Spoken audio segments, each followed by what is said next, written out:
think I need it, but you never know. No, it's better too. I don't have to stop halfway. All right. Well, good afternoon, and thank you for joining us in today's exciting program. And I just want to welcome all of you. I'm Julián Sugasagoitia, the director of the Nelson Atkins, and it is really on behalf of our staff and our trustees an honor to have all of you here to partake in Dan Hill's presentation. And I want to thank Dan Hill, I want to thank Fabrica and Carlo Tuniolo for making this happen at the Nelson Atkins. And with no further ado, I want to introduce our curator, and it's for the first time I'm saying her new title. She has been promoted to the Helen Jane and Hugh Pat Ullman Senior Curator of Architecture, Design, and Decorative Arts. So please welcome Catherine Footer with her new title.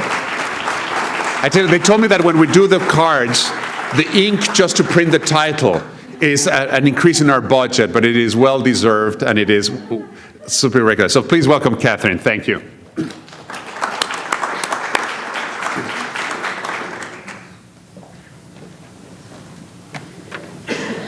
Julian got it almost perfectly. He forgot the R because it's got an initial and a nickname in it, because it's a very complicated title. It is my pleasure to introduce this afternoon's speaker, Dan Hill. I've had just a short time with him in the last, 24 hours, and it's been great fun, so I know we'll have a wonderful presentation today. Dan's career has focused on integrating design, technology, cities, media, and people. He has led the creation of many innovative, popular, and critically acclaimed products, services, places, strategies, and teams. So you get a sense of everything coming together, bringing ideas, people, objects, all kinds of things together. Dan recently joined Fabrica as CEO in late 2012, so he's been there for 6 months. His previous positions include strategic design lead at Sitra, the Finnish Innovation Fund in Helsinki. There, Dan was part of Citra's strategic design unit, exploring how design might enable positive systemic change throughout society. He worked with Arup, the Australian design and engineering firm with over 90 locations around the world. And before that, he was at BBC, where he was head of interactive technology and design. In addition, Dan is an adjunct professor in the architecture department at University Technology, Sydney, and a member of the Integrated Design Commission Advisory Board in South Australia. He's an author of numerous articles, a contributor to Domus, and an author of an ebook, which is part of the title of his talk, Dark Matter and Trojan Horses, a Strategic Design Vocabulary. I highly recommend, and I mean this very strongly, because you could spend days on it, Dan's website, City of Sound, and it delves into all kinds of ideas, thoughts, essays, and even book recommendations.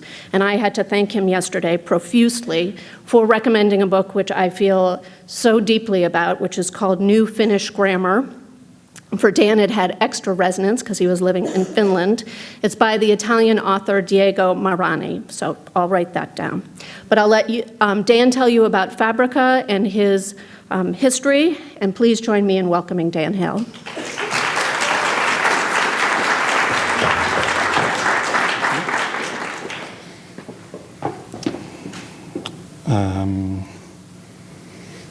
That was this morning. Just thanks for inviting me to Kansas City. It's very nice to be here, the first time I've been here. And it's a beautiful day, as you can see.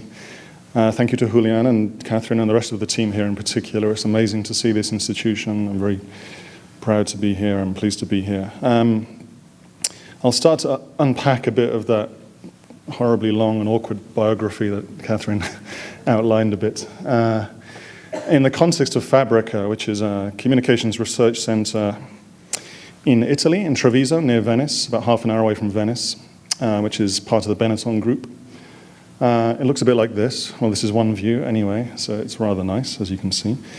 And I'll talk about that in a bit more detail later. But I'll also talk about Helsinki, where I was up until about 6 months ago, and some of the projects there, and the link between the work in Helsinki and the work in Italy. That's what Helsinki looks like, by the way. At least one corner of it. You'll see more shortly. Because I'm English, I'm comfortable talking about failure. We're very good at it, both doing failures and talking about failures. And I thought I'd outline a few in my career anyway, which were instrumental for me one way or another. So failure number one was something called the Cloud, which was a proposal for the London Olympics. It came second in the competition. The thing that came first was Anish Kapoor's red kind of steel sculpture with Cecil Balmond. And I worked with Carlo Ratti and IRAP and a few, quite a big team actually. Google were part of the team as well. The idea behind the sculpture was a bit like an Eiffel Tower for the 21st century. So actually an observation platform that you could climb up, and you would actually climb up and cycle up or whatever these things here. It wouldn't exactly look like this. There's a minor health and safety detail. But it would be close to this. So, and these bubbles you see are this material called ETFE, which is a kind of a translucent, acoustically transparent material. It's the same thing the water cube is made of in Beijing, if you remember the swimming arena from the Olympics. And it's kind of an amazing thing, but we thought what would be interesting would be to place lights all the way through this, little LEDs laced all the way through this structure one way or another, which then gives you a chance to actually make a 3D display at this scale, hovering over the Olympic Stadium, which you could then use to project the 100 meters of Olympics on final, basically, from the Olympics onto, or you could use it to play back the data that was flowing through the site at that point. Google were a partner, so you could use it to also convey data visualizations of where London was emailing at that point, or where it was connected to in the world, or if the transport network was about to melt down, this kind of thing. So it becomes, if you know, like the smart meter in your house, which tells you your energy consumption, this is like a civic scale smart meter, telling you about more things as well, the kind of the storytelling, using data to tell stories about what the place is doing. Anyway, it came second. It didn't happen. It was the mayor's favorite, apparently, but when the mayor is Boris Johnson, that's a bit of a poisoned chalice. I don't know if you want to be his favorite, but anyway. This is another thing that came second, or third maybe. This was done with a firm in Sydney called Super Colossal. The idea here is that, it displays what's going on the inside of the building on the outside of the building. So this mesh screen covers the entire building, and it's made with LEDs, so you can use it to convey data on. So this was for a university building. And if you know university campuses, they're quite opaque. If you walk through, you don't really know what you're walking through quite often. You could be walking past a building which is sport administration or biology or engineering, but there's no real sense of that unless you go inside and start talking to people. And yet a lot of that pattern of work is now carried over the network, over digital networks inside. So you can tap into those quite easily and begin to pull those patterns out at a certain level where you aggregate to preserve anonymity and security and things, but you can still look at the pattern of work going on there. You can tap into timetables. So you could say, this is a lecture going on in animatronics on this floor here. There's a video broadcast of a lecture actually portrayed on the building itself. In the bottom left, or bottom right from your point of view, you see the number of bikes, spaces left in the bike garage downstairs, that kind of stuff. So given that we can now begin to tell stories with data, what kind of stories could we tell about the building becomes very interesting, because again, it's very opaque without that. So it gives a sense of character to the place. It's called placemaking. It wouldn't, of course, give you the chance conversation in the corridor or the chat over a coffee, all of those other things, but at least there would be some aggregate of the work going on inside there. This is my most spectacular failure, which was not just my failure. This was a project for Sydney Metro that was commissioned by one leader of the state of New South Wales and then decommissioned by the incoming leader who came in after that because she didn't like it, the previous one did. This was after hundreds of millions of dollars of taxpayer money had been spent on it, of course. And it was where you realize as a designer, you're often caught up in politics one way or another. You're on these public projects in particular, you're part of a political ecosystem. The idea that we were working on was, can we visualize the patterns of use on the network? So all of the blue line there is the metro line. The other things are railway lines, actually, which is how a lot of Sydney-siders get about. We could also pull in trams and bus networks and so on. So this would give you a sense of how Sydney was performing from a transit point of view, if you like, a kind of a pulsing, breathing map of Sydney's travel, or a stuttering, stunted map of Sydney's travel, depending on how well it was running. The idea here was based around research that we did, a guy in my team did, looking at the traces that phones leave behind. So this was for, Jason McDermott did this. And these little things you see popping up on the map there, this is a map of Circular Quay, or a 3D model of Circular Quay in Sydney. Those are traces left by mobile phones with Bluetooth switched on and discoverable. So they're walking past sensors that are saying, okay, that's a phone, that's a phone, that's a phone. And you can see actually what's a bit naughty about this is it's actually conveying the phone's ID. I always tell Jason off, you should have anonymized it, but then I'm showing it to you, so I'm just as bad as him, if not worse, actually.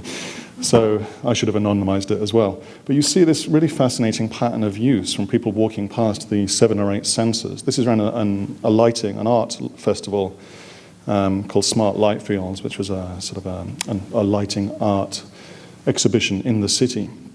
Now, we've never had this data about urban performance before, because you could actually trace, you could see that Nokia 6120 Classic walking past something at Quay Cafe, then going up to the top left and then going out again. No one has those desire lines, if you like.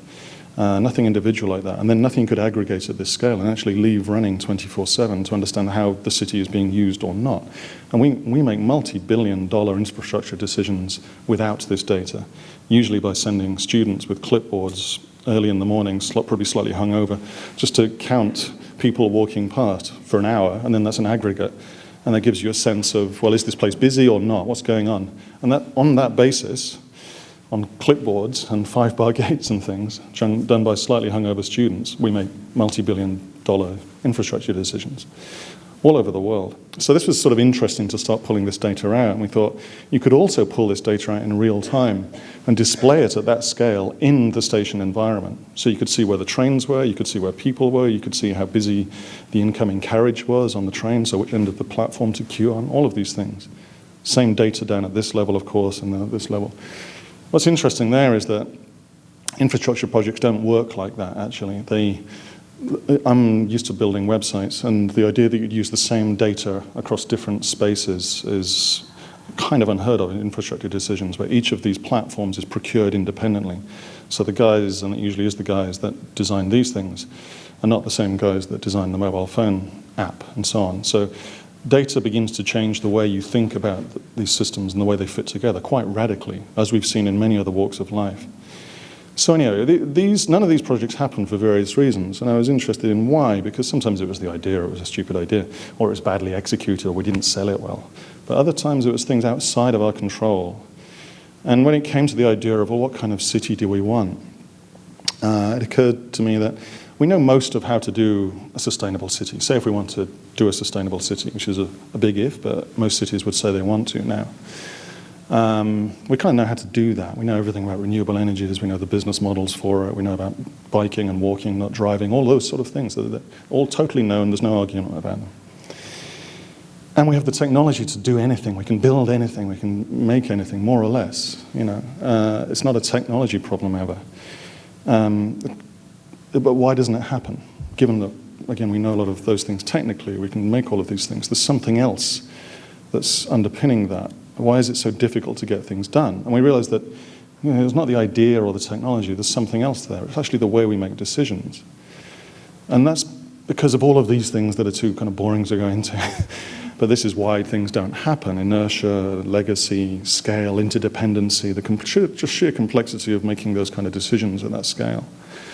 Political capital, like the Sydney Metro project, it just didn't happen because of political capital, not because of whether it was a good idea or not.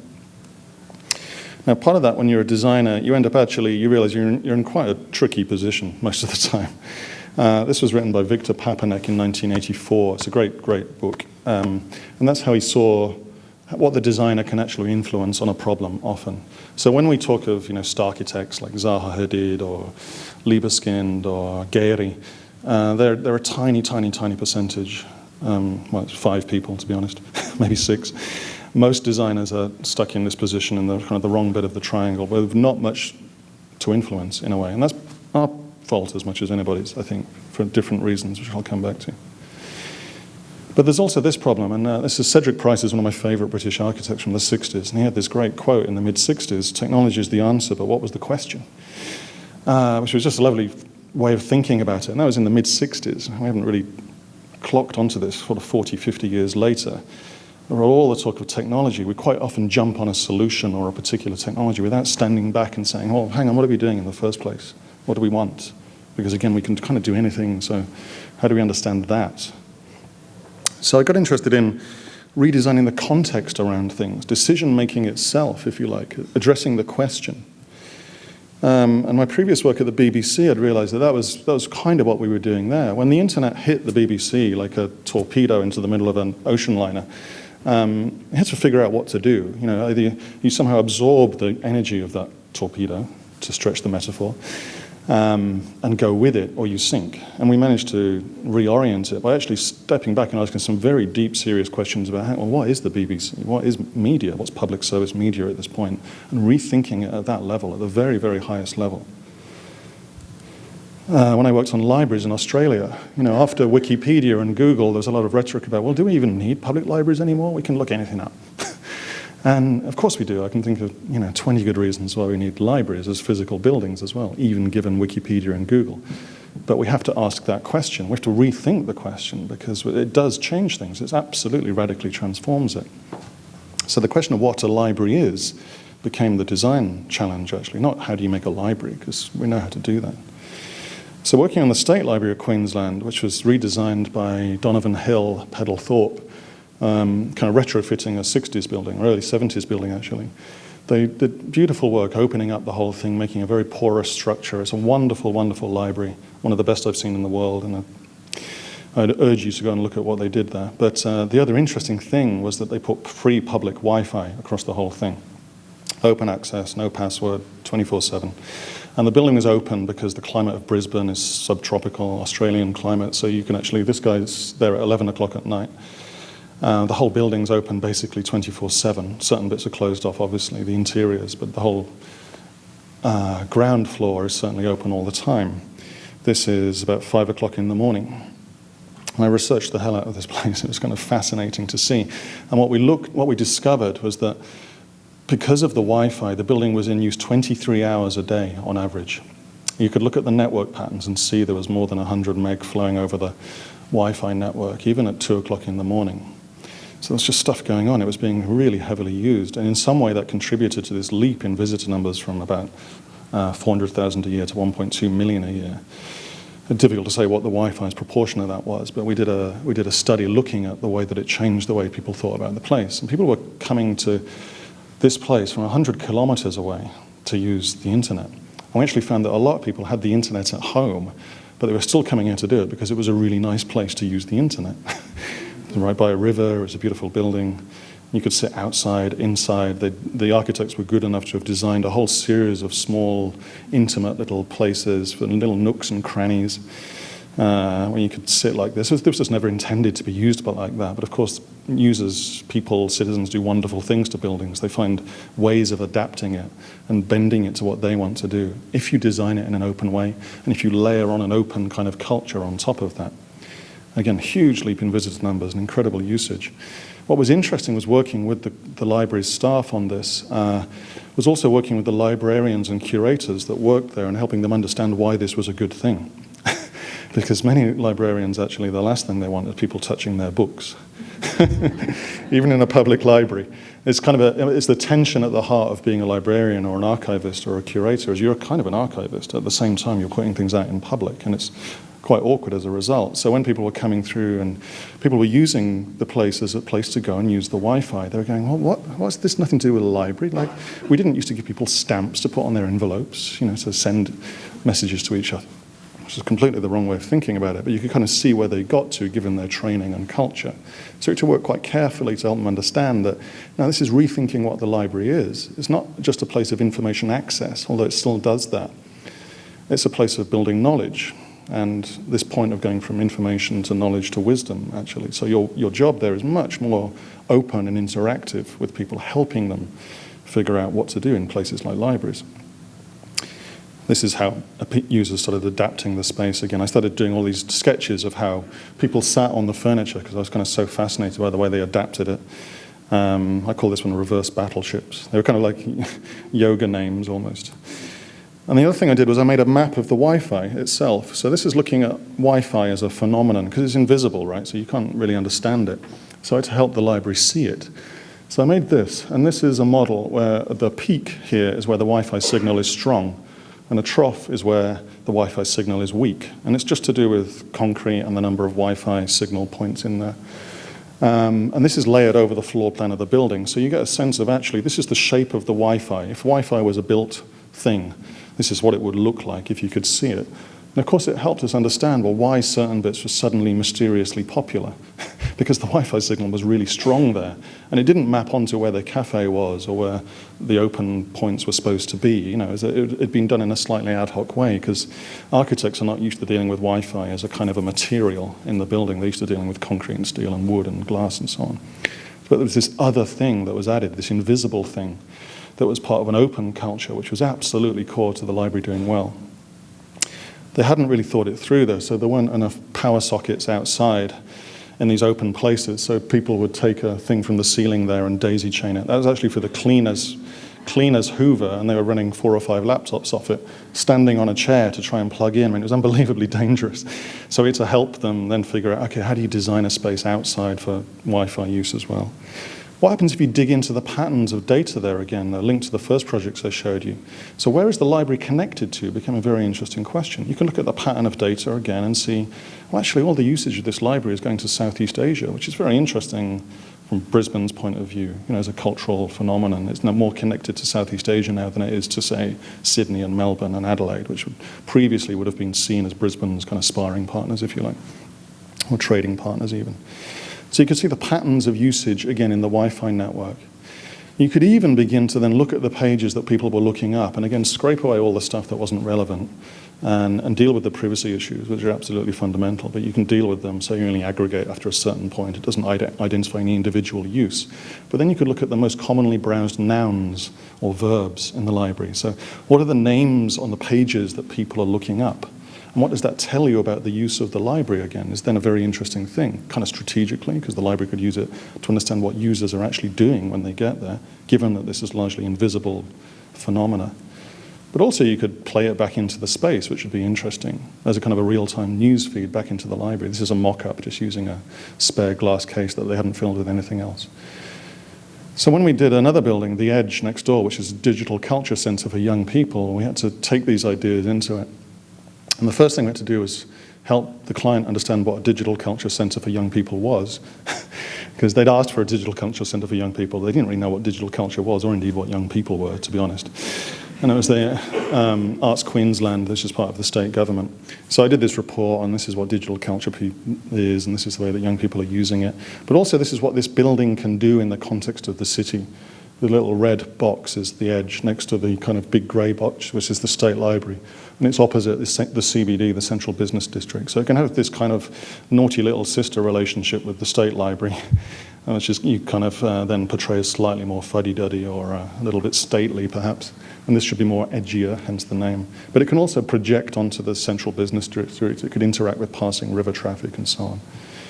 You're thinking through, when you're doing this, you're thinking through what the furniture is, what the spaces are.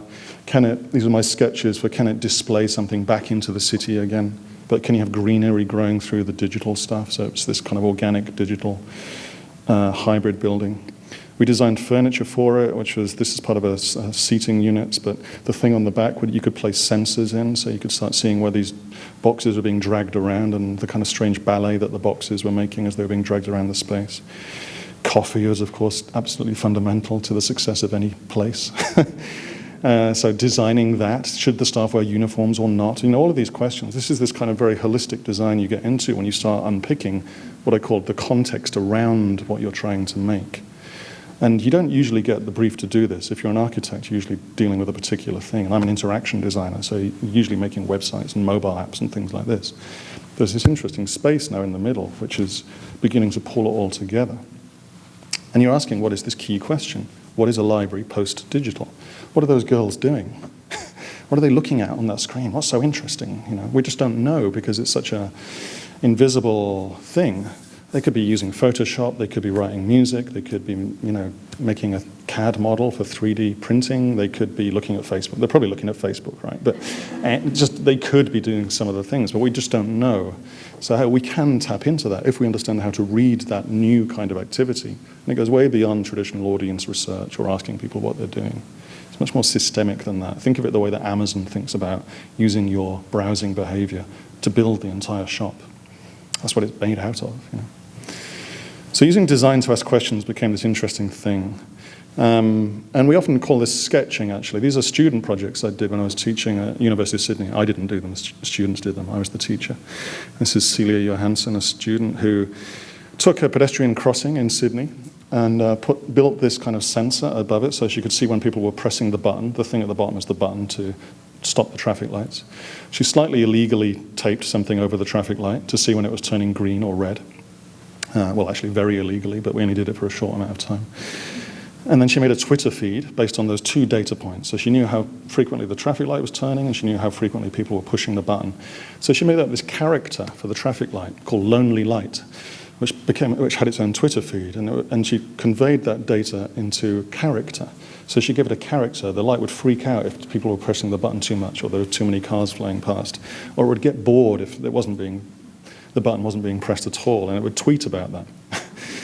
And then she made this little kind of anthropomorphic kind of housing on it, and then built a speaker around the back. And see if we can get some sound. Is there any sound? Maybe, maybe not. Anyway.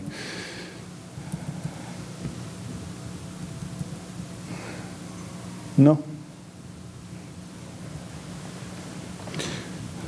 Doesn't really matter. This is all made out of stuff that you can get down at the equivalent of like an electronics store or something, like Tandy, I suppose, in this country. It's super cheap stuff. And with it, she was able to give it this voice such that users would then react with it in this particular way. The traffic light would talk back to them.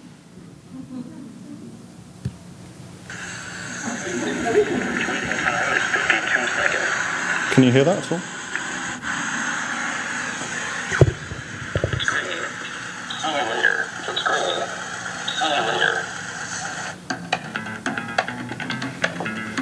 So people loved this thing, basically. This traffic light was just simply reacting to these 2 data points and talking back. It was talking about the average waiting time, vaguely useful. But it was talking about other stuff as well, which was less useful, but just entertaining. And this is what's nice about this kind of technology now. You can take something as mundane as a traffic light, the most humble piece of street furniture, and make a kind of experience around it, if you like, and people loved it. We probably really wrecked the traffic patterns this day, I have to say, because people were just pushing the button over and over again. And of course, this would drive you mad after one day. The point is that it shouldn't be the case that our street furniture should be talking back to us all the time. This was done to understand what we should try to do, not to ask the question about what we should do. Given that we can make anything, given that we can make the street furniture talk back to us, thank you.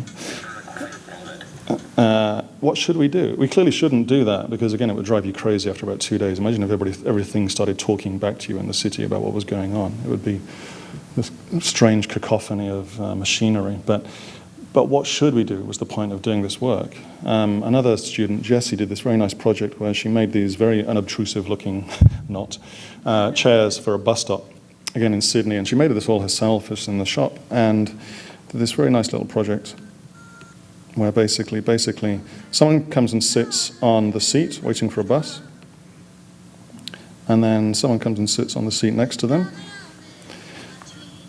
and then the seats automatically turn you round to force you to interact with the person you're sitting next to. So it's very nice. It's just a really subtle thing. We can of course tell when people are sitting on a chair now. It's a simple sensor and a little motor in the chair. I think she used actually a washing machine motor, or maybe it was a windscreen wiper motor. Just swung the chair around slightly to angle you towards the person sitting next to you.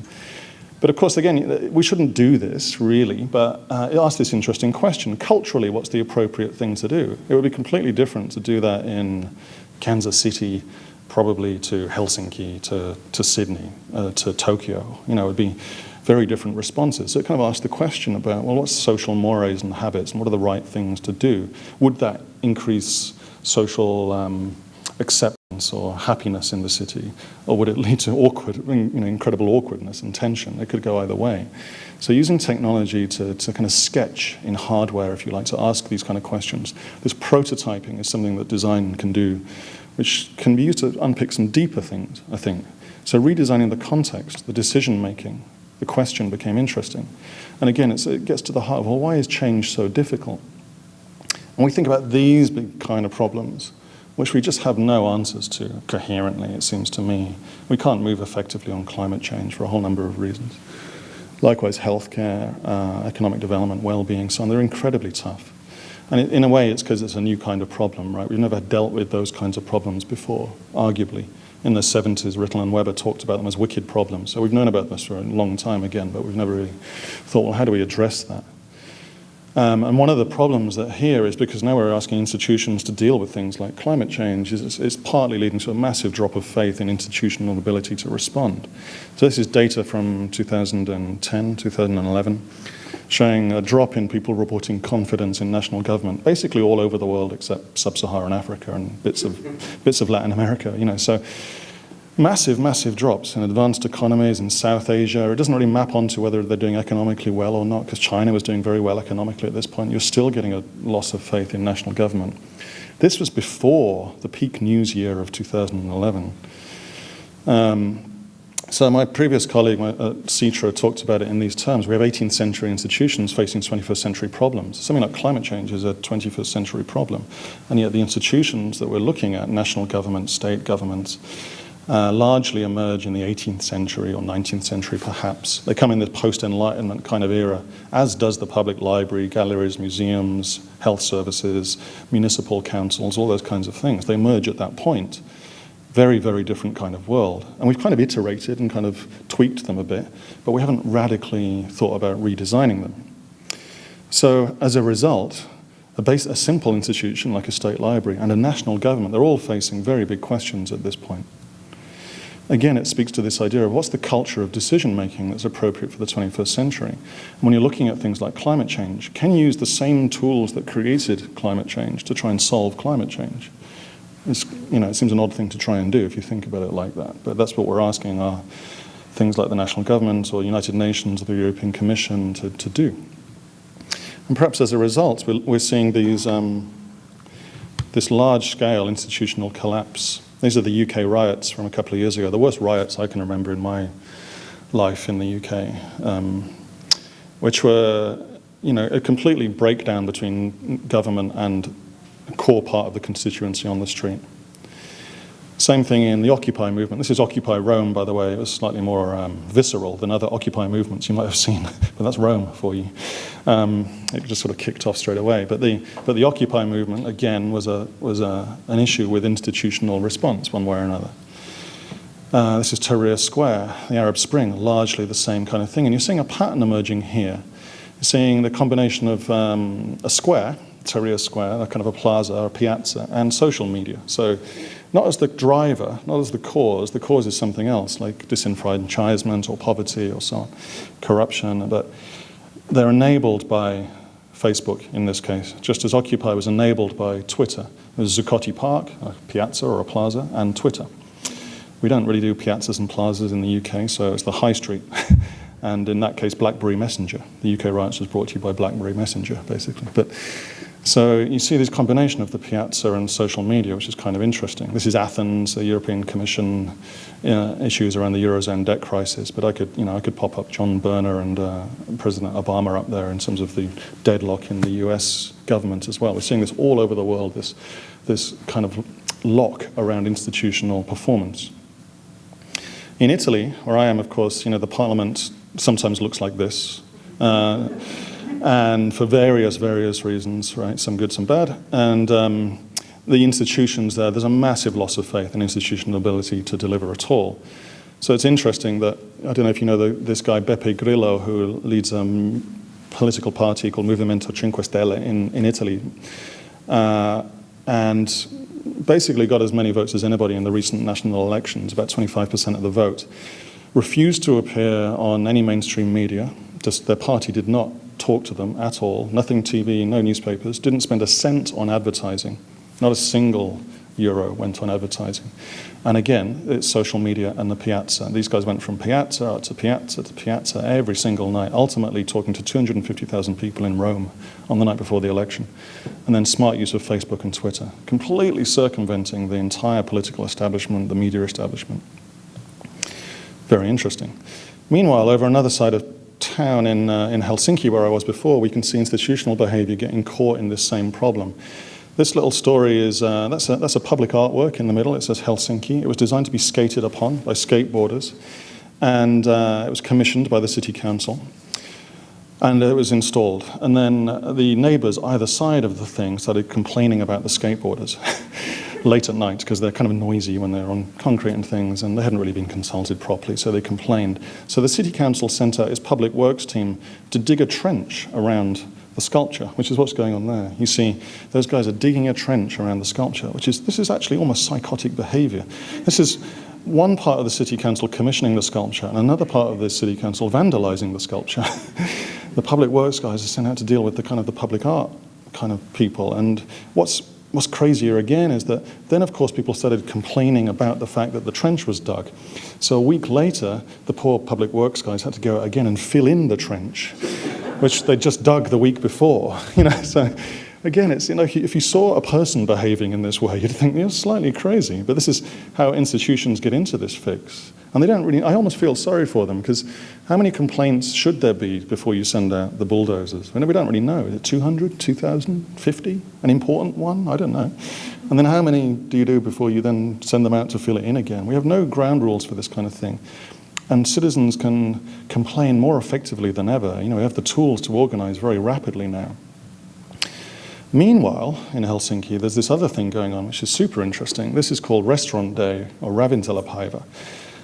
Some guys tried to open a small cafe, couldn't do it because the regulations were too complex and opaque and tricky. And so they thought, well, sod it, let's just declare a day called Restaurant Day. Anybody can open a pop-up or make anything from their home. If we all do it at once, then we won't get arrested. And we used Facebook to organize it, done.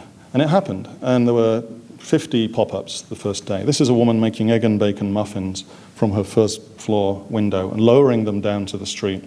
I'll show you again. In a basket. You pop €3 in the basket, she pulls it back up, and an egg and bacon muffin comes down. This is totally illegal. She has no license to cook something in her kitchen and then dangle it out of the window for passing customers, right? But it's actually quite tricky to get an egg and bacon muffin in Helsinki for whatever reasons. It was a great addition to the city. This is an Argentinian woman in Helsinki lowering empanadas down into the street. That's a human empanada in the foreground there that you see advertising this thing. So people went out. That's my son, by the way, and with the scooter there. It was a wonderful thing. It became this street festival, basically, that then ran every 4 months. And now there are hundreds and hundreds of pop-ups whenever this thing runs, just for this day. And it's now spread to something like 20 different countries. Restaurant Day. This is a Thai soup kitchen in the park. Again, totally illegal, but clearly brilliant. And I said, what's the city to do? They can't go and kind of arrest all of these guys because it's just too good. The PR would just be a disaster from a public relations point of view. And it kind of exposes their own inefficiency and bureaucracy that caused the problem in the first place. So these are French students making crepes. These are girls making cakes and coffee. This is a little kiosk near where I used to live, which was closed all the time because the leasing arrangement for these kiosks was for 2 years. You had to take out a lease for 2 years before you could get into this thing. So imagine you're a small entrepreneur, potentially. You think, maybe I'll sell espresso from there or sushi, I don't know. But you can't take a commitment out for 2 years on kind of a hunch like that. You need a way to try it in a low-risk kind of way. Restaurant Day actually gave them that opportunity. So this was super busy during that day. It's incredibly interesting, this kind of networked urbanism that's going on here, very bottom-up, emergent, no one in control. There was no one the city council could go to talk to about it. It was all organized on Facebook again. There was no organization to kind of match the city. It was just a set of instructions, and you can't really arrest a set of instructions. So And what's interesting here is not about access to better coffee, although I walk past that kiosk every day, and God, I would have wanted a coffee every time, and it was always closed. But when you're talking about food, it's actually, you're dealing with all kinds of interesting things like carbon, logistics, agriculture, entrepreneurship, public space. It's all in there, right? This is Schönberg in Berlin, similar thing. These are people looking after planter boxes out the front of their apartment block. And they're doing it themselves. It's a kind of illegal, again, as in the city should do this, but they don't because they've got no money. So people do this themselves. And of course, you end up with this wonderful street whereby every single tree has a different kind of planter box because every single apartment block has different people in them. So this was actually a cafe that spells out Soleil, which was the name of the cafe, written in flowers. And look at that, what a great planter box that is. I mean, it's so well cared for and tended. The city could not achieve that same level of performance, nor could they achieve this lovely pattern of everything being different. They would have done the same planting more or less down the street. So there's something clearly interesting about this. These are herbs, so you get edible things as well. So it's not legal, but it is very good.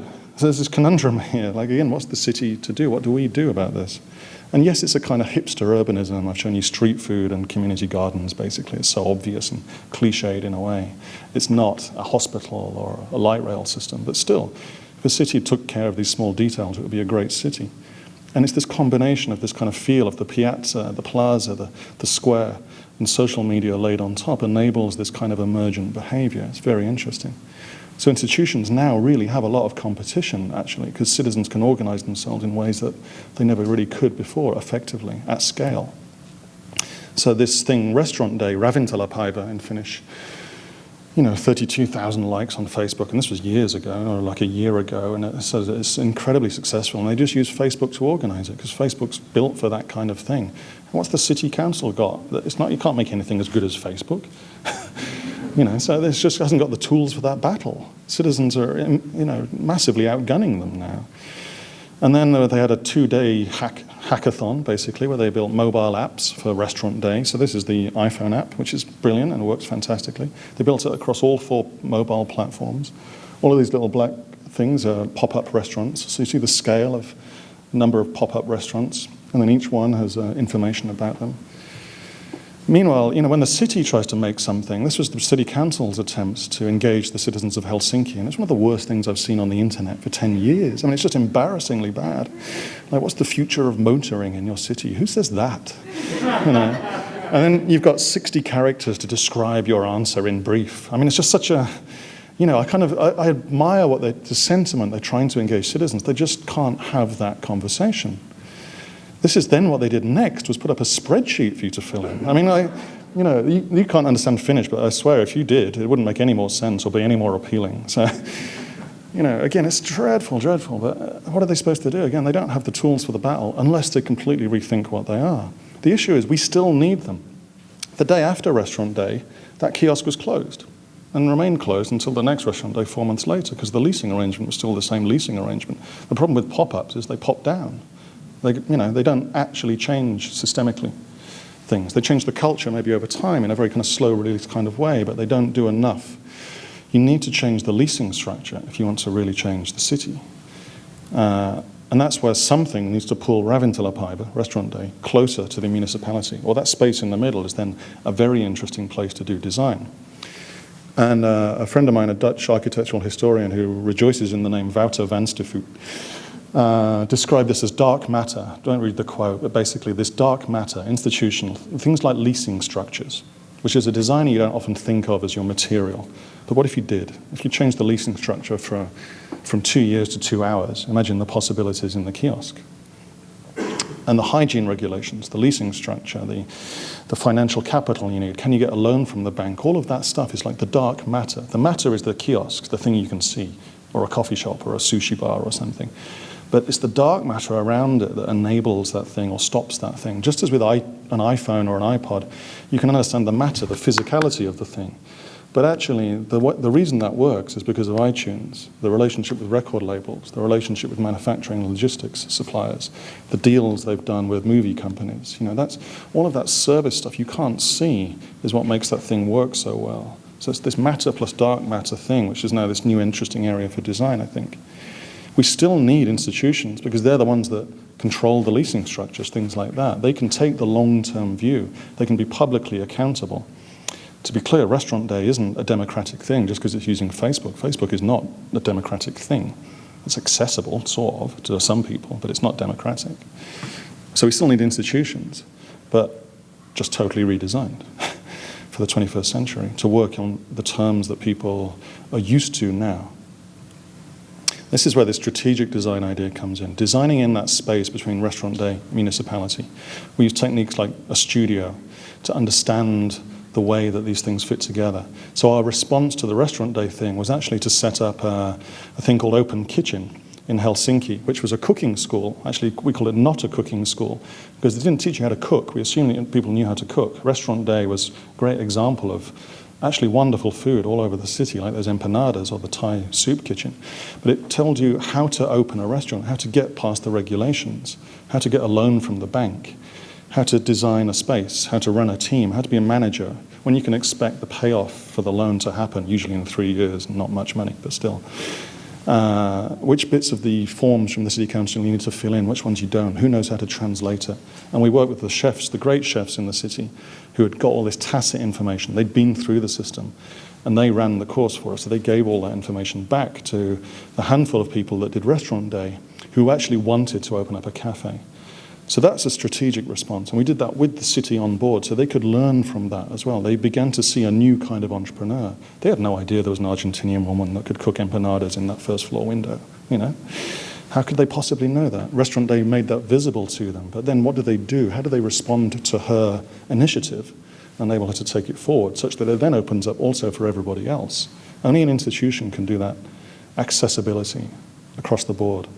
So this design from matter to dark matter became this very interesting thing, and there's more about that on that website, in that book, and in the book that Catherine referred to earlier via Strelka. The issue is, and this is where it goes to Fabrica, there aren't many designers that work in that space currently. There are no design schools, or not many, there are maybe a handful, that teach you how to do that. Design usually is still about the creation of artifacts, objects, spaces and buildings, you know, cars, chairs, the clothes you're wearing, things like this. The matter, I'd say. And we need to create an entirely new approach to design education, design discourse, the way that cultural institutions like this respond to design, which actually focuses on this key question. How do you take Restaurant Day and make that systemic? So that it's not just a one-off or a pop-up or hipster, but actually accessible. And you can use design to do that. In fact, design, I'd argue, is one of the key things you could use to do that. But you're never going to learn that at your average design school, I swear. So we need to build that. A place I was working in Helsinki was one of the handful of places in the world that was looking at that full-time. So which leads me to Fabrica. So Fabrica looks like this. It's designed by Tadao Ando, the Japanese architect, and it's built around a 17th century villa. So we have this 17th century villa and then this new bit. And the model is we have about 30 to 40 young people, 25 years old or under, from all over the world. We give them a scholarship to attend, so we pay their return flight, we pay them a monthly stipend. They get access to Fabrica. They run from film and music to journalism through to interaction design, coding, graphic design, industrial design, I always forget one, photography, things like this. And we collide them together in this space. They come for a year, the scholarship is for a year, and they work on real projects for real clients. Sometimes they're our own projects, but often they're a real client. Sometimes it's Benetton, other times it's United Nations or World Bank or commercial concerns. And so it's super interesting to me because it offers the possibility that actually, because we don't offer a certificate like a degree in industrial design, we're actually then quite free to describe the kind of work that we do, the kind of practice we're trying to engender there. It can be transdisciplinary, if you like, or post-disciplinary. We don't have to lock into those things. By the time the kids get to us, I say kids, I shouldn't, because they're quite serious, capable, mature adults. But they're very strong in their craft skill. We don't have to teach them any craft stuff. They know how to use all of the tools. Often it's about undoing the education system a little bit. It's like an unfinishing school, if you like, where we undo some of the mistakes and enable them to broaden and collide with other disciplines in a different kind of context. So in the 6 months that I've been there, we've done a lot of talking. This is my office. All of those things on the wall are records of conversations with people because I would scribble while we were talking. drawing out the patterns of the way the thing works, rethinking a vision for Fabrica, a new mission for it that I'm working on with my stakeholders and the staff and students. We're doing lots of actions as well, of course, because vision and strategy is fine, but it means nothing without actually doing stuff. So there are lots of small things. Some of the small things, we didn't have a handbook for residents, so when people turn up from Beijing or Buenos Aires and they land in Treviso, they have no idea that you shouldn't order a cappuccino after 10 a.m. You know, like Italians go crazy if you do that kind of thing.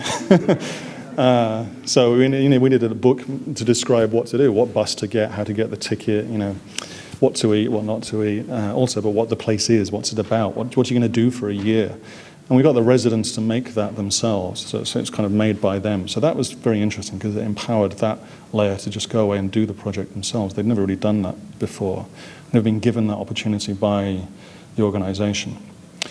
Then articulate what's going on. So create new spaces for projects. So you make projects visible, give them what we call in design, often we call it a war room, which is horribly militaristic language, but a place where you can pin the project up and make it visible. Give people a chance to bump into it. So you get that kind of nice serendipity of, wow, what's that? What are you doing? That's interesting. The problem with the building, sometimes, this is a funny complaint, but it's slightly too nice. It's very pristine and beautiful. It's really manicured lawns, and it's gorgeous, kind of polished Japanese concrete, and it's just a really an amazing space. But with a design school or something, you have to encourage people to use the building as a tool, to play with it a bit. So I dug out this nice quote from Ando, the architect, which he may or may not have said, but it's in the book, so it's good enough for me. And he said that the building continues to live and grow with the people in it. Basically, they will adapt it over time, and that's absolutely key to the way that design should think about design, right, and the way that people work. So I encourage people to okay, let's get things stuck up on the wall. Let's get little experiments going on. So this is just a Kinect camera tracking people as they walk past and doing interesting things with it. But you can kind of hack the building in all kinds of interesting ways. One thing I did is, you see the cross-hatched area down the bottom. That was a lawn, which was kept beautifully pristine, but no one really used it because it was like an ornamental view almost. So I said, let's just let the grass grow. And we've created now a meadow there, basically. It's more like a savanna. So you get these beautiful wildflowers. And the number of butterflies has massively increased. And there's a rabbit in there who has his breakfast there every morning. These little cats, the Fabricats, I call them, are playing in there for the first time. No one's ever seen them playing there before. But of course, it becomes this little jungle for cats to play in. Now the idea is actually that becomes a space, a canvas for people to play with. So I launched an ideas competition internally last week saying, okay, what would you do with that now? Because we have this stuff. So what if we cut a square into it in the middle there? We continue the path and just cut in there, and then you can have a two-a-side football pitch or a picnic space in the middle, or a tiny exhibition space cut into this savanna. Or we place some cameras in there or some sensors so that we can track the movement of the hare and understand what's going on there, the rabbit, or the number of butterflies. Or one of the students has come up with an idea for a little robot lawnmowers where you can send it an image and it will cut the image into the grass. So we're going to try and make some of these things now. So again, it's so simple. And again, there's no money involved. It's so easy. It's just use the building as the tool to encourage a certain kind of openness and behavior. Again, it's like the Wi-Fi I showed you in the State Library.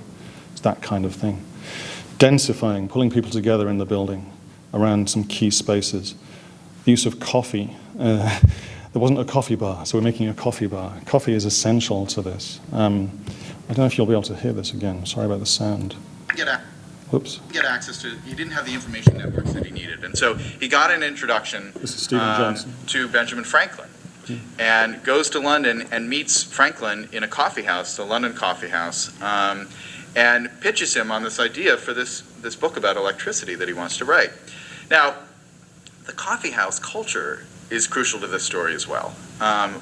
On two levels. First, the information networks of the day. The coffee house was a great hub of Enlightenment era culture. People would come into the coffee house, they would hang out, they would share ideas, they would come from different disciplines. A whole number of crucial events in the history of Enlightenment culture have a coffee house somewhere in them one way or another. The whole insurance business is invented in Lloyd's Coffee House, which becomes Lloyd's of London. So here's a great book about that. I encourage you to read it. You can kind of say that the coffee house enabled the Enlightenment, basically. And that's good enough for me. So we'll put that in the building again as a honeypot, to a place to pull people together. We've opened the place up in terms of people coming to give lectures there. So we're going from one lecture a month to one a week, pulling people in to give talks. And of course that enables me to shape also the discourse a bit by pulling in particular kinds of people to come and talk about their work. That's been immensely successful. And we've videoed all of those, and they're going online shortly, so you'll be able to see them as well. Shifting this kind of institutional response, because we don't have certificates in, say, industrial design or graphic design again, we don't need to organize in those discipline-based departments, but we were. So we had those departments that you see along the bottom. So we're shifting that now to focus more instead of thematic studios, where we choose the studios for every 6 to 12 months, maybe 18 months in some cases, and they can be things like urbanization or retail or journalism or healthcare. And we focus on pulling the disciplines into those things for that time. And ultimately, we reorganize around that instead. Because these kind of complex problems I talked about to begin with, they can be solved through diversity, actually.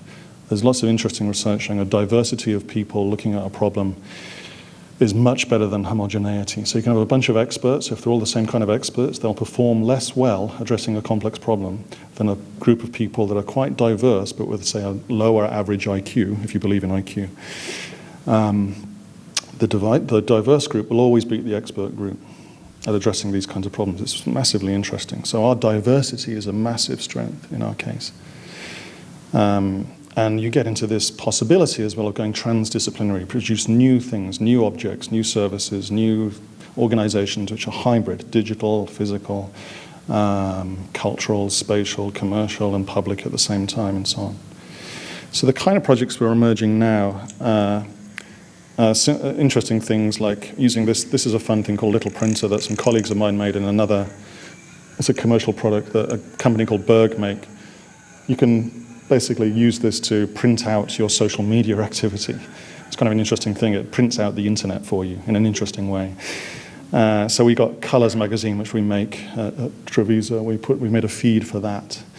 We're doing a nice exhibition or a nice kind of installation, an occupation, if you like, in Lisbon at the end of the year about institutions called The Institution Effect as part of the Architecture Triennale. So that's getting out into the world, leaving our campus and getting out into other cities elsewhere. We're looking on particular areas. So there's one around politics. We're very interested in this networked politics thing that's going on. This is White House petition data, actually, which we're scraping off the White House website. And then you can correlate that with voting records for particular states. So you can see this is a petition on the White House website about preventing a reduction in Border Patrol pay. And of course, the only people that really care about that are the people on the border. And so the Texan states, that's where all of the votes are coming on from this particular petition. There's not a lot coming from Kansas City, as you notice, because there's no border patrol in the same way that there is in Texas. So you can begin to map these interesting kind of correlations between things like a petition, which seems like a good thing, and then the hidden kind of political persuasions that are underpinning those. This is someone lobbying for tax reform. But it maps actually the book tour of an author who talked about tax reform through Florida. And you can see the voting, the spikes in petitions coming directly following where the guy had spoken the night before. So you see this interplay between, again, what seems like an open democratic system, like a petition on the website, and then these hidden effects, these hidden things, like this author's book tour, which you never would have seen would have been a correlation unless you knew to look for it. So kind of interesting. This is a music project which is looking at how do we make physical experiences around digital music. So it comes from an interaction designer and a coder and a musician working together with a graphic designer as a project, which is an interesting group of people to pull together. This is a machine we made for the new issue of Colors called the News Machine. Let's see if you can hear this. I am the News Machine. Tweet on me at Colors Machine. My megaphone will read your news out loud. Half of all news stories published in Switzerland, Italy, and the United States contain factual errors. The tape recorder listens,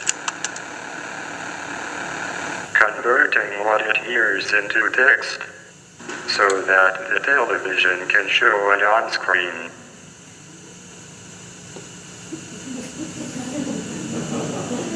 camera watching the television converts what it sees into a signal to the radio antenna, which broadcasts the tweet.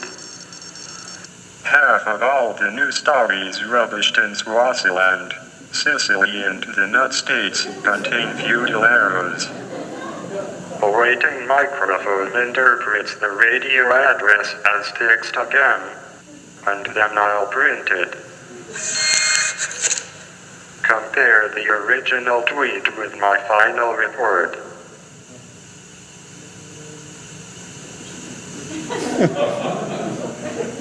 Accuracy of reproduction varies according to the clarity of your writing and to chance. So that's an example of a new kind of project which is emerging out of this multidisciplinary thing. So it's coming from an interaction designer, a coder, journalists, filmmakers, all working together on this new hybrid thing, which is an interactive installation unpicking journalism, kind of allegorically at least, but it's an interesting new project to emerge. We're kind of practicing this new way of working. And it's interesting because what design I think can help you do is see the world as changeable, mutable, as in we decided to make all of these things. There's nothing else there deciding the way we've constructed the world, actually. So when we hold up our arms and say, oh, we just can't do it, it's too much, it's out of control. I mean, it's just, we actually designed all of this stuff. So you can actually choose to make different decisions if you see it like that. And I'll show you this little clip from Jonathan Ive, who's the Apple designer. It's the way that you look at the world, and I guess it's one of the sort of curses of what you do is that you're constantly looking at something and thinking, why is it like that? Why is it like that and not like this? I love the pained look on his face. Poor Jonathan. Imagine Jonathan walking through the world and seeing everything not as beautifully designed as his iPhones and things. But anyway, so it's interesting. You have that sensibility. Like, why is the room shaped like this? Why are the seats like this? Why is the lighting like this? But then extending that, saying, why is government like that? Why do we vote like this? Why do we vote once every 4 years? Why is a voting booth like that? Why have we arranged things like this? Why is our relationship with the city like that? Again, we decided all this stuff. Nothing else did. It's kind of human intention, one way or another. So when it comes to a new kind of project that something like Fabrica might do, you think about what big question, like what kind of city might we want? And at the moment, there's a lot of talk about these smart cities, technology infusing cities. I'm sure you've seen it to some extent. I know Google Fiber's here. It would have been one of the reasons around Google Fiber, which I think would be an extraordinary addition to Kansas City and will do great things. But the issue with the technology-driven solution is you end up with what you saw at the Shanghai Expo, which is Cisco's pavilion describing how technology might enable the city to be managed to be this efficient thing. Cities are not efficient things. Humans aren't efficient things. That's their great, great benefit. To try and arrange it like this is slightly crazy. You see the same thing in the General Motors pavilion next door, except they saw a lot more cars involved in the city of the future. Right? Cisco saw a lot more network routers in there one way or another. And we've seen this before. You've seen that kind of top-down technology-led view in the 60s, right? This is kind of a great book from the 60s, but it talks about the way that we changed our cities in the 50s and 60s in this drive to efficiency. And the motor car was the thing there. So there's a lot of interesting history around General Motors allegedly lobbying the city of LA to remove the public tramway system, which was the largest tramway system in the world, taken out. Just like it was taken out in Sydney, which is the second largest tramway system in the world, in about less than a year. Partly to enable, of course, more cars and freeways, and then the kind of LA that we've got now comes as a result of that. It all actually interestingly stems from the 1939 World's Fair, which Catherine knows more about than me. But anyway, you see that vision played out. And I like the way that there's an Australian landscape architect talks about the cities that we made there. He says it's the cities that cars built when we weren't looking. But the problem is actually that we were looking. We did decide to do that. Cars didn't do it. We did it. And if you look at, say, that's Sydney, right? That's not what you think of as Sydney, Australia. You're thinking Opera House when I say Sydney, right? And beaches like Bondi and stuff. It is all of that. But a large part of Sydney also looks like this. Very like LA, actually, or certain American cities. Sydney used to look like this. And I love this film. It's 1906, and one can get overly nostalgic about this, but look how beautiful the ballet of the street is as Jane Jacobs would have said here. This kind of effortless kind of drifting backwards and forward, the blurred edge between the pavement, the sidewalk, and the road. You can just wander across. Everything's moving at a consistent pace, so it's actually more effective in terms of getting somewhere than the stop-start that we have now. You don't have to press a button to ask permission to cross the road. You just cross the road. Things are moving constantly. You see the trams there, and there's horses, and all of those lovely kind of covered awnings on the right were removed when trams were taken out and cars came in because people drove the cars into the awnings. So they took all of that away, which was the natural coverage from the sun on the street. So this city was unhinged by the decision in the 60s to do that, and you can kind of say there was a certain kind of belief in the role of the expert making that decision on behalf of people, and it was totally the wrong decision. And you can see the same in US cities, of course, as well. There's another way of doing things. This is shared space system in the Netherlands, and it's a beautiful day in the Netherlands, as you can see. But what's interesting about this intersection, there is no signage, no traffic lights, nothing. There's no regulation controlling this thing. So people decide how to move across it together, in concert, if you like. You can watch this film all day, you won't see a crash, believe me. That's the guy that designed it, Hans Monderman. He's a happy type. But anyway, this is actually the safest way you can design an intersection. There are fewer accidents with this approach than if you have regulation like traffic light systems, because people take care of each other. They're slowing down, they're looking each other in the eye, they're negotiating their way across, instinctively, as we all do. When we're walking down the street, we do this. But it's strange when you think of the very controlled approaches to cities that we have now, that you think that can't work. It totally works. There's loads of experiments in the Netherlands, there's a few in London now. You should probably do one out the front of the Nelson here. It'd be interesting to do it in one of the roads. You make the paving match the street for cars, and everything flows through naturally. Again, it's the safest way you can do it. It's very counterintuitive when you're used to thinking of expertise and regulation and control. There's a lovely story in Constitución after the earthquake when they were rebuilding there about how they worked with local residents to master plan a new city for Constitución in 90 days, which is unbelievable, through massive citizen engagement. People say citizen engagement takes longer. And it does sometimes, but actually it usually takes 10 years to do a master plan in a Western democracy. In this democracy, it took 90 days through using the social media and the piazza again, but the institutionals were part of that. It's a wonderful story, you can go and read about it.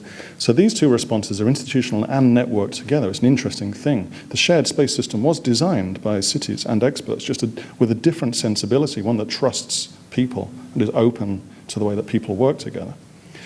So we're talking about this in the context of NIMBY, the not in my backyard phenomenon. How do you work with citizens to get change done in your city? Can you change NIMBY to YIMBY? Yes, in my backyard. What if citizens can suggest things rather than just being consulted on things that we've kind of already decided? Well, how do you like my new flyover? Of course that generates a no, because it's never been part of the conversation. And we're interested in this idea of things like Kickstarter, which I'm sure some of you have seen, where you can crowdfund new products and services and objects. It's beginning to be kind of stretched to apply to urban projects. So this is an interesting thing in New York, in the Hudson, a floating swimming pool, where they raised over $50,000 very quickly to do feasibility studies on this.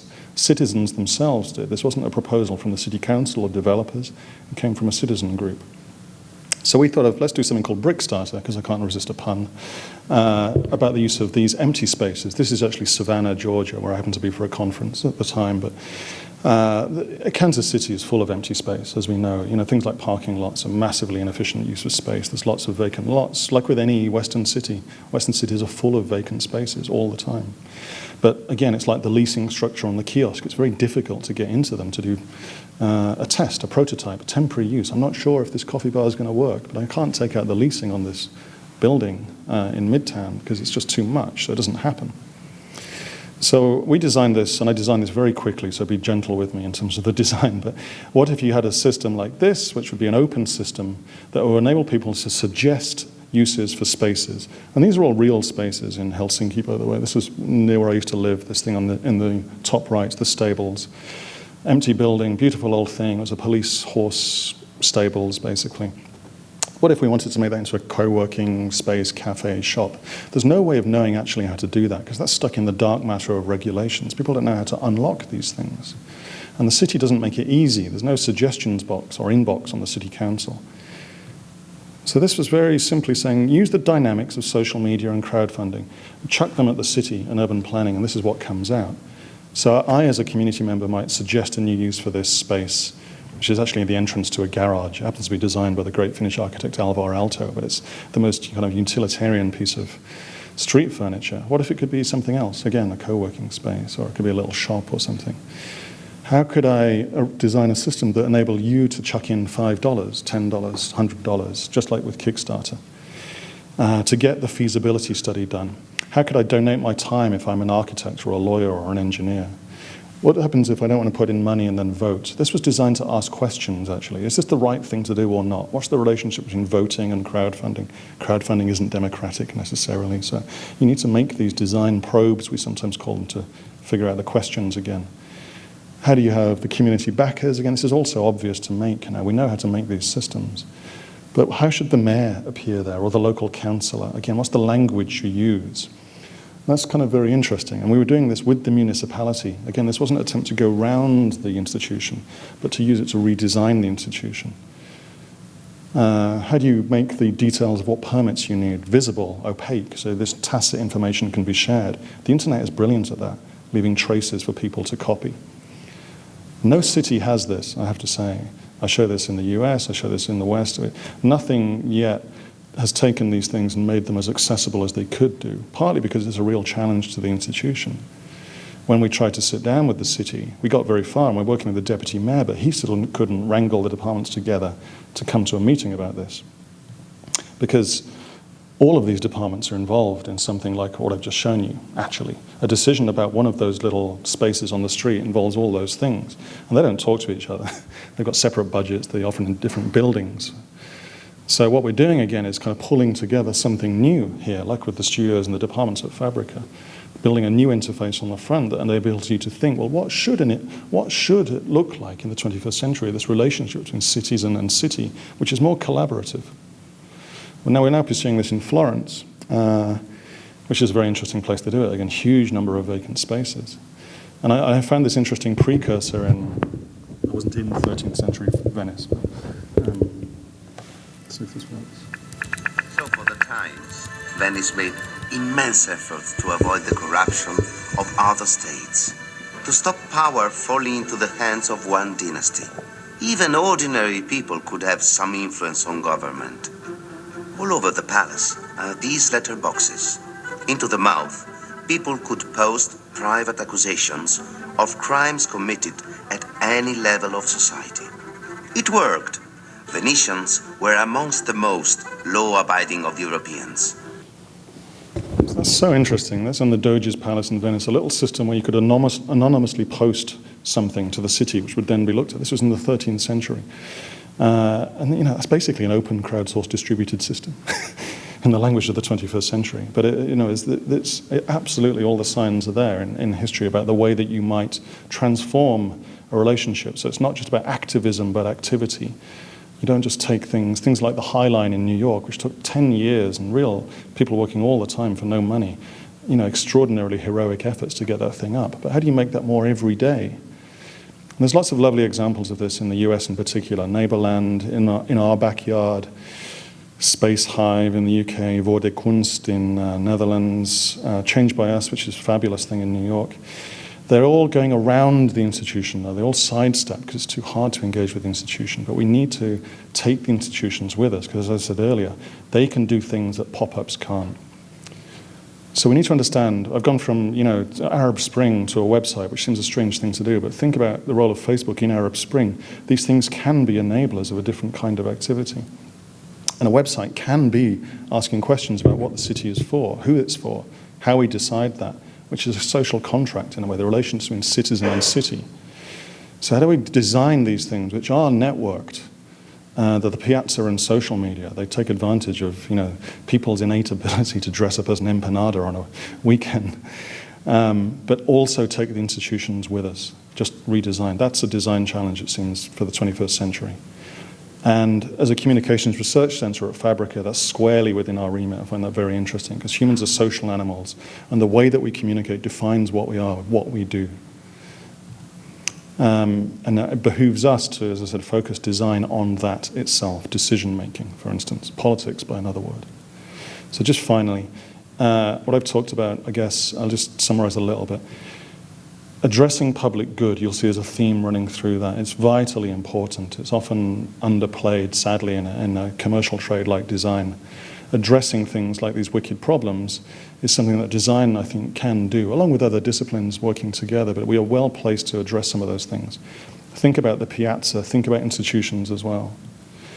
Design the conditions around things, what I call the dark matter. See that as part of your remit. So when we think of a museum or a gallery, the building is one part of the equation. The artwork is one part of the equation. The chairs and things are a part of the equation, but there's lots of other stuff there. Opening hours, service models. Is the Wi-Fi open easily or not? Is it running public programs in other bits of the city? Does it get out? How do the curators behave? How does the staff behave? All of those things, the things you can't see, you can't procure quite as easily. And use design to prototype, to ask questions. So do things, do projects. Do prototypes. None of this stuff exists in strategy or vision. It works on the ground with real people. And that's the really interesting thing, it seems to me.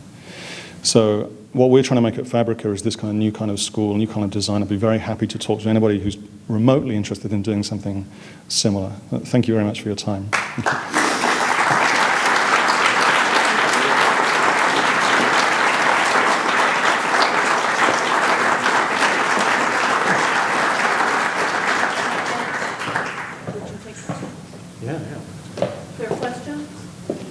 I'm sorry I've gone on a bit long, but if any of you have the stamina for some questions, I maybe have the stamina for some answers. Yep. What's the application process for the young designers? Ciao, Carlo. They apply online, and they apply to us, and then we review them, and then we do a 2-week trial. So we ask them to come to Fabrica, and we work with them for 2 weeks. They have to produce something by the end of 2 weeks, do a project. So it's very much kind of hands-on test again, seeing how they fit into the environment, but also can they produce it, document it, all of those kinds of things.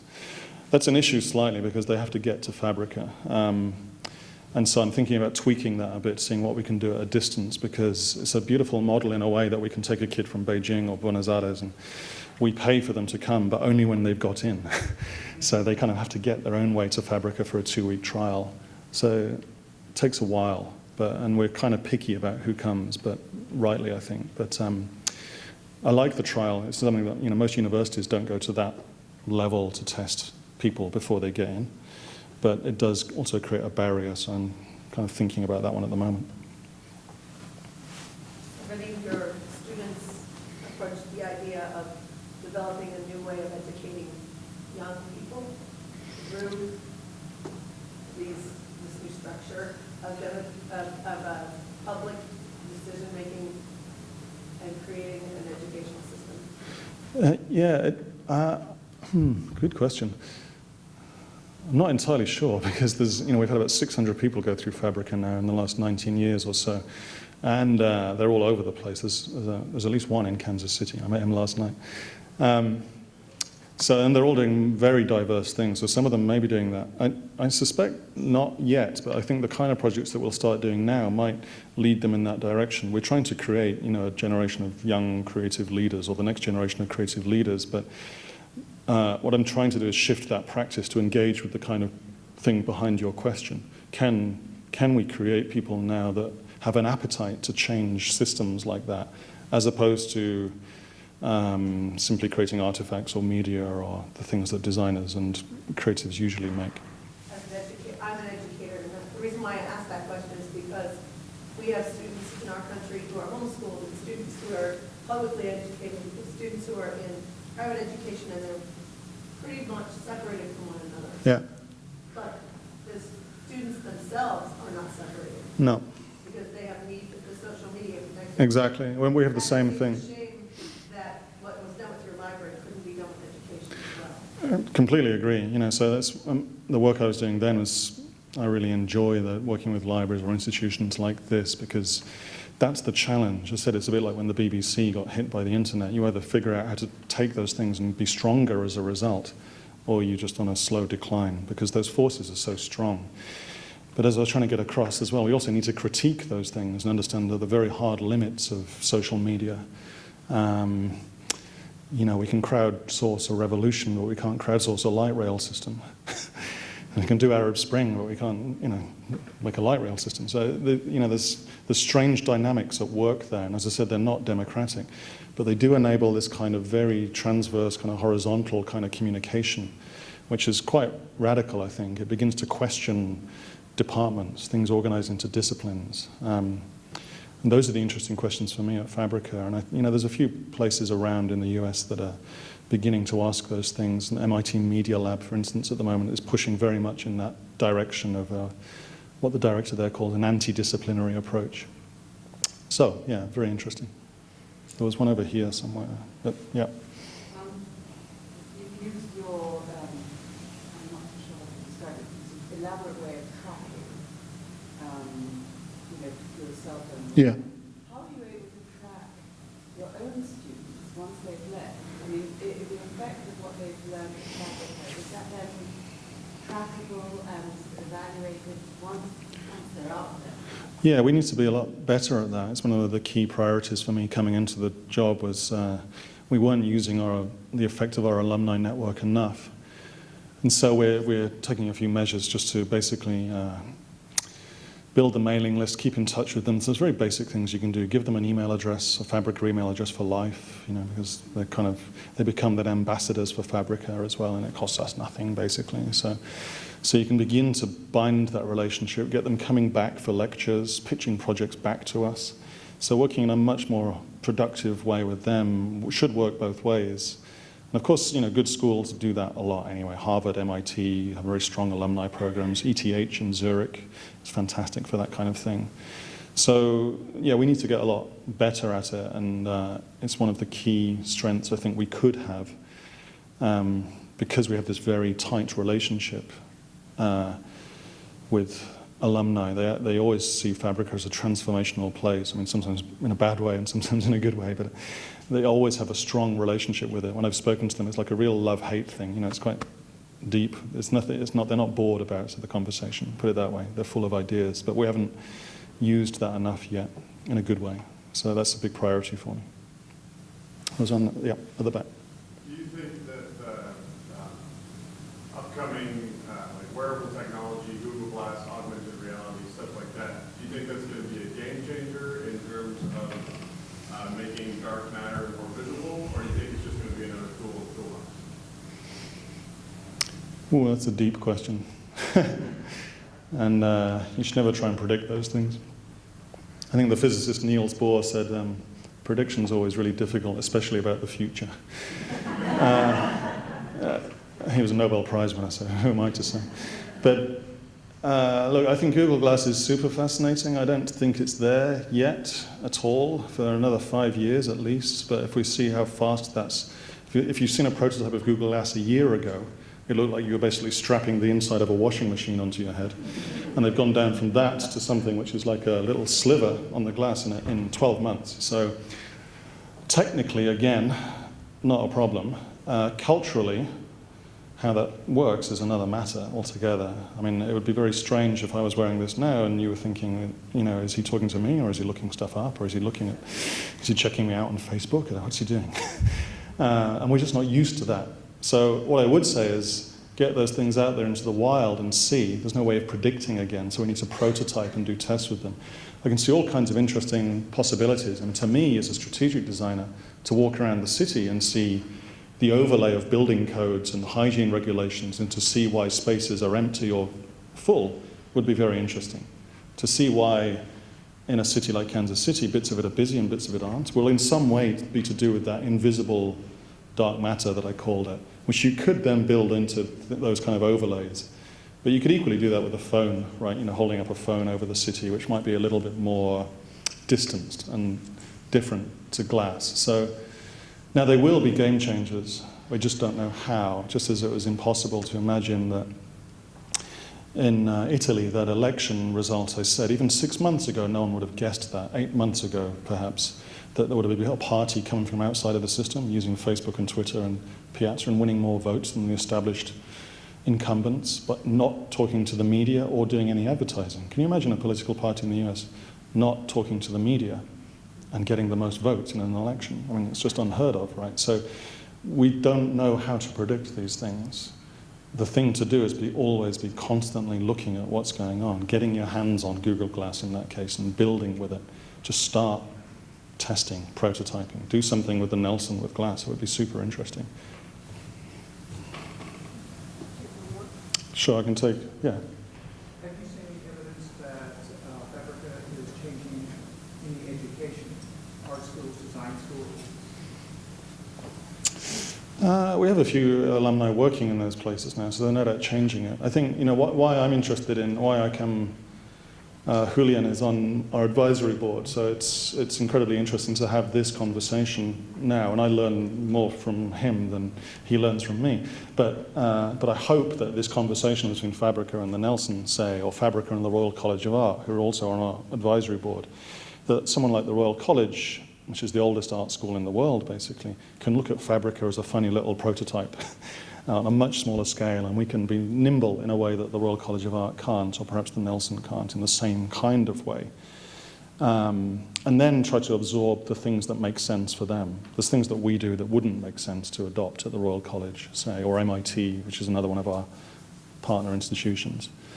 But I absolutely think that there's some stuff that we're doing that I hope they can see as an interesting kind of field test, if you like, and then say, okay, what if we tried 10% of that with this next program that we did? We try to work in this way and see what happens. We know formal education in particular needs radically unpicking, just like a lot of the other institutions I talked about. I didn't talk about education much, actually, but if you've ever seen Sir Ken Robinson's TED talk, and if you haven't, then go to TED.com and just type in Ken Robinson about the future of education. It's just an extraordinary 15-minute speech about why we need to change education radically to make it fit for the age we're living in now, not the late 19th century, which is when most of our education system still comes from. Even to the extent of putting kids through school based on their age, which we know makes actually no sense in terms of their ability. So we need to rethink it to that extent. It's quite significant. And that's just at the very early stage, never mind higher education. So I hope that we begin to see more experiments really addressing this key problem that my colleague Marco said we have 18th century institutions facing 21st century problems. I think that applies to education as well. I think I have to go. Thank you very much. Thank you.